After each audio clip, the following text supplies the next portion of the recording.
Hey everybody, it's Dina Rika with the Creativity Cave. I am thrilled to be stamping with you tonight.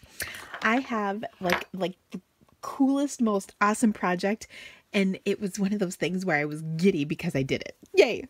So I can't wait to share it with you, and I hope that you're going to love it as much as I did. So I have to tell you where this whole thing came from. First of all, we as demonstrators get this quarterly magazine called Stampin' Success, and it has amazing projects and business tips and ideas and stamping and all kinds of great things in it, techniques, all kinds of good stuff. And so each quarter we get this as demonstrators mailed to us. It's a great magazine. But look at the cover of our latest issue. It has this gorgeous framed art piece on it, and I fell in love with it as soon as I saw it. In fact, I knew I had to get this kit so I could make this project. So here is the Forever Evergreen Project Kit. It comes with all the stuff you need to make these three-dimensional trees. But I didn't want to make three-dimensional trees. And the main reason was because it kind of looked like a lot of work, I'm not going to lie. And as you all know, I am a lazy stamper. But when I saw this two-dimensional project, still has dimension, but it's not 3D. It's a little bit flatter. And you can get into a semantic argument with me on what constitutes 3D and 2D if you'd like, but I think you get what I'm saying. Anyway, this framed piece just looks so awesome, and I really wanted to make it. So I decided I needed to get this cool weathered picture frame looking thing. So I went to my local Hobby Lobby store, and of course I picked up a bunch of picture frames, and they were all too small because it didn't occur to me to measure the tree before purchasing the frames. I think some of you might be able to relate to this sort of reasoning that I had. I just figured, oh, I'd get a couple different sizes. I was wrong on both accounts. Anyway, I think this is an 11 by 14 frame, and that's the size this would fit in based on my calculations. But like any good Hobby Lobby shopper, I came out with more than I intended. So I bought this padded bulletin board, and I'm going to bring this in, and then I'm going to talk about how I did it because it's really big and it doesn't fit. And I have pictures on my blog so you can see the whole thing. But the bulletin board, which if you give me a second, I will measure it because I'm not sure how big it is. But here we go. You can see here, you can see this much of the tree. I'll take the whole thing off so you can see the whole thing in just a second. But let me grab my ruler so that I can measure this while you're looking at how pretty this is. Oh my gosh, I love it. So the board itself appears to be 22 by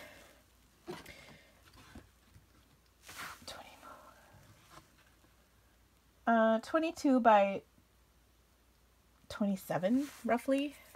I don't know if that's a standard size or not. But as you can see, it's padded. It's got, batting or whatever. I'm sure if you're really crafty, you can make one of these on your own. But I believe I am crafty enough. I'm too lazy. So I made one pre-made. But I made this gorgeous tree to fit on here. And I'm going to pull it off. I attached it with pins, but only so much in that they're holding it to the board. They're not actually stuck. You can see the pins sticking out. So they went in the tree. So let me get rid of this board because it doesn't fit in the view of my camera. I tried to figure out a way to make it work, but let's just say I didn't come up with anything. Okay. So this is the tree that I made, and you can see it's super cute, really simple because all of the components with a couple of exceptions came in the Evergreen kit. Okay, so you can see there's pictures, how you put this thing together. But what I did is I punched out, and let me see. Oh, couldn't find my punch outs. So they come with, this is the larger size, and then there's smaller sized ones. Oh, of course mine always are hiding. Oh my goodness, things are flying. Mine are hiding. So you can see I punched the tree out of this, and now actually I have a cool tree stencil should I want one. But they come in two colors, so this tree is in, this is wild wasabi, and then this is garden green. And then it also comes with a whole bunch of other stuff. So there are pre-cut pine cone detail things. There are some laser cut wooden snowflakes. There's some pom-pom trim. There is some gold ribbon, golden cherry cobbler ribbon. There's just gold ribbon. Then there's a few of these different frames. You can see they're like silver stamped or embossed, however you want to call that, which is cool. There's a whole gabillion of these ornament hooks, which I didn't actually use on my project, but you totally could. Then there's a whole bunch of these little gold embossed ornaments that you can, you know, fold to make three-dimensional if you are making like the legit trees. If you're making a fake tree, they still work. Then there's solid pine cones, which we're going to use. There's some linen thread, and there is mini sequin trim. So these are smaller than the regular sequin trim we have in our catalog. There's some gold stars. You can see they're die cut, and then they have the scoring on there so you can make the three-dimensional star for the top. Then there's a couple of laser cut pieces to adhere on the top. And P.S. that is this business right here. We'll talk about that in a second. Then there's some ornament shapes. There are some, whatever you call these, branch thingies. And then there's there's some more stuff. Oh, there's some gold stars. And, oh, there's these honeycomb pieces that I used to make these. So on these honeycomb pieces, I just pulled them carefully apart and then adhered them.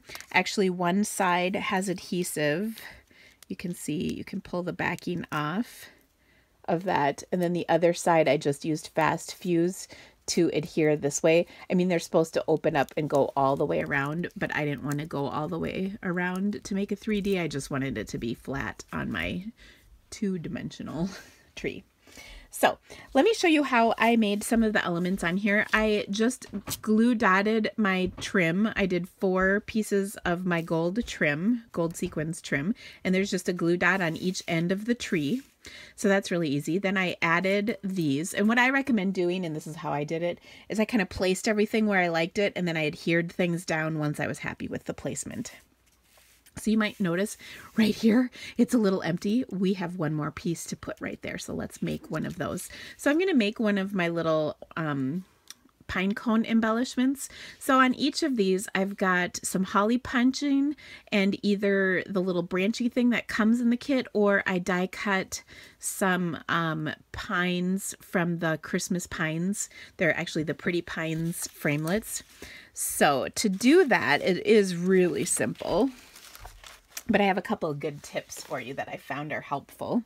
I'm using Pear Pizzazz because that coordinates with the color and just, or with the tree color, and adds kind of a little pizzazz to it. It's in the name, get it?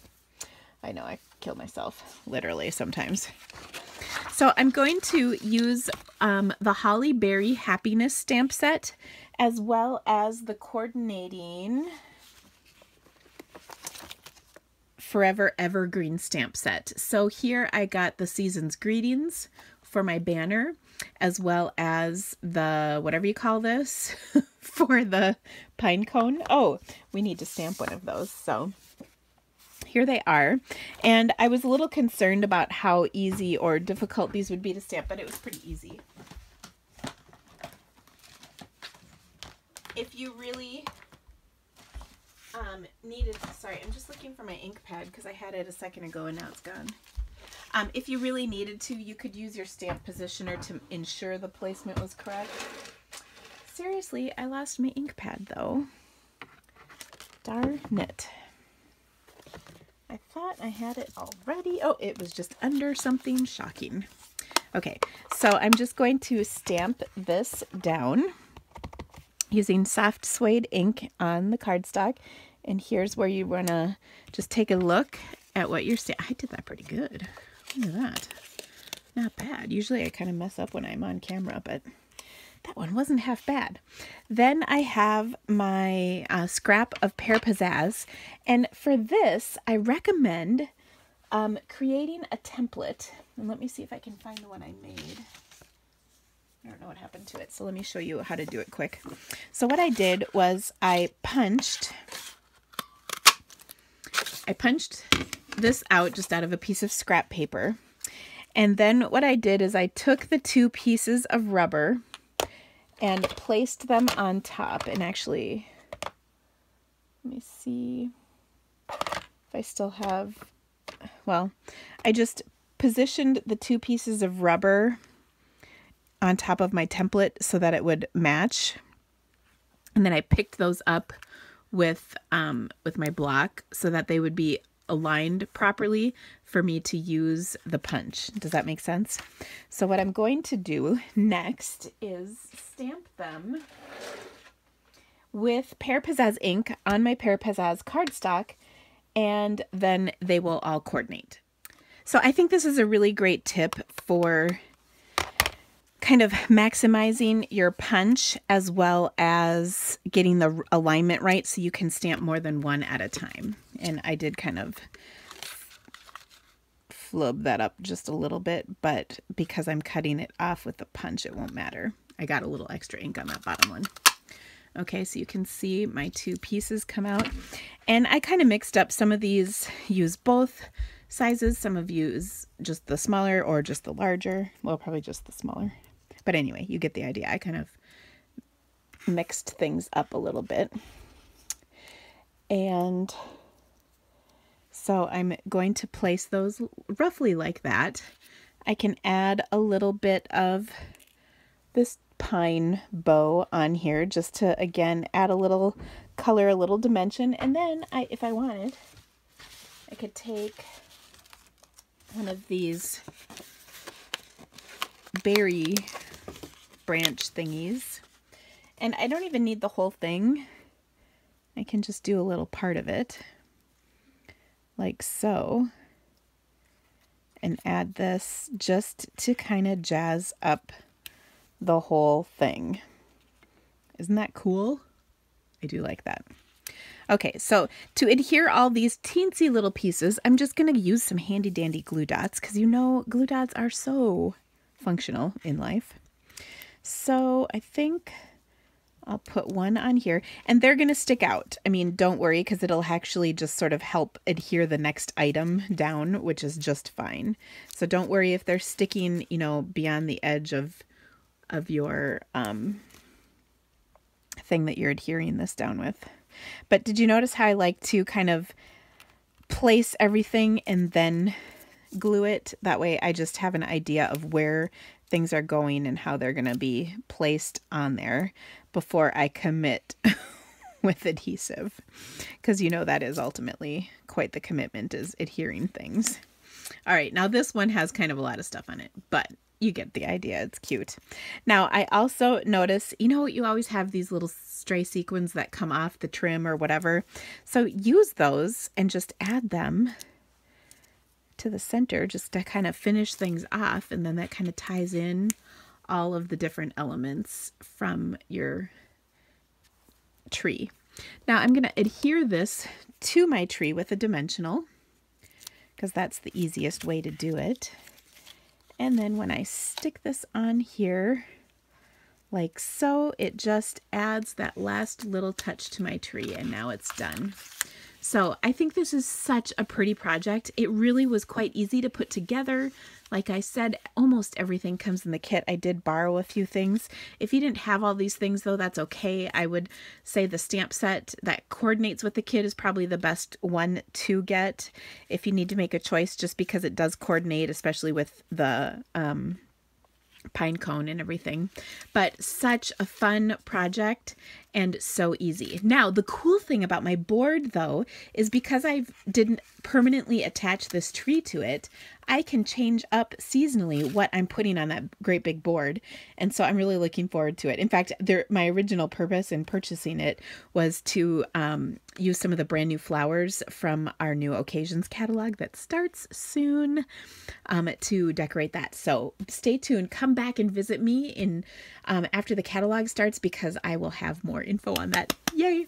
Anyway, I hope you loved my project. Please go to my blog and check out all the details. If you want to make this yourself, you can go to my online store. There's links in the description of this video for the projects, as well as a link to my blog to see all the details and more photos, close-up pictures of all this good stuff. Anyway, thank you. Happy stamping, Merry Christmas, and we will see you again soon. Bye, guys.